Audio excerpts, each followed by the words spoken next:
Bonjour à tous. Alors, certains d'entre vous reconnaîtront ici la poussette que j'ai récupérée, jetée dans la rue il y a plus d'un an. Je l'avais nettoyée, réassemblée. Je l'avais trouvée dans cet état.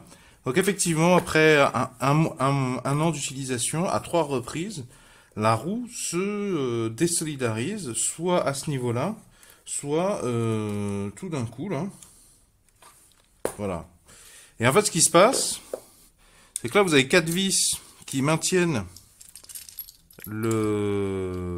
cette partie là de la roue, du reste de la roue. Et vous avez cette pièce métallique là qui fait office de goupille, qui est pas nécessaire que j'enlève plus que ça.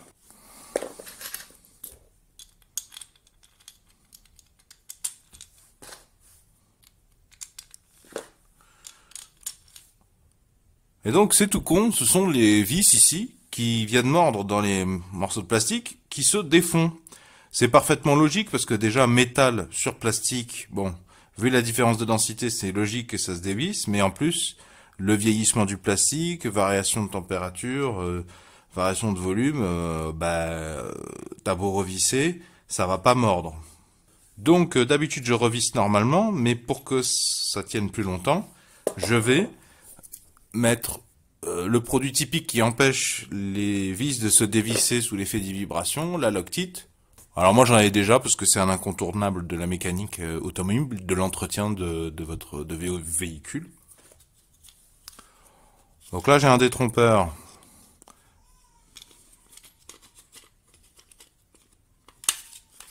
Je vais remettre les pièces les unes en face des autres.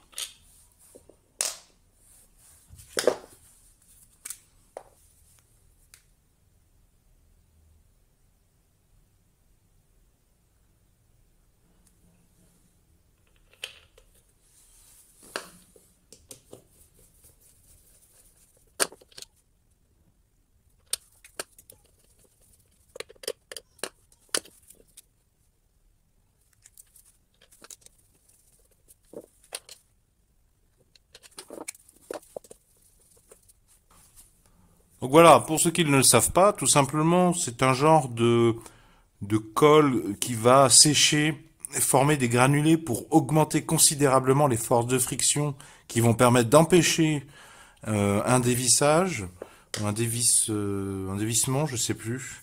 Mais ça colle pas définitivement parce que dans l'absolu, si je voulais dévisser, il faudra que je force un peu plus, mais ce sera possible. Ok, il ne me reste plus qu'à mettre le mécanisme là.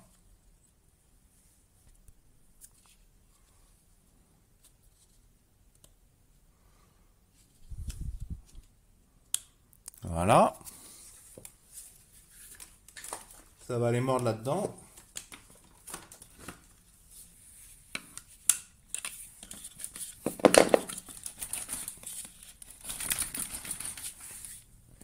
Et voilà, là normalement c'est reparti comme en 40.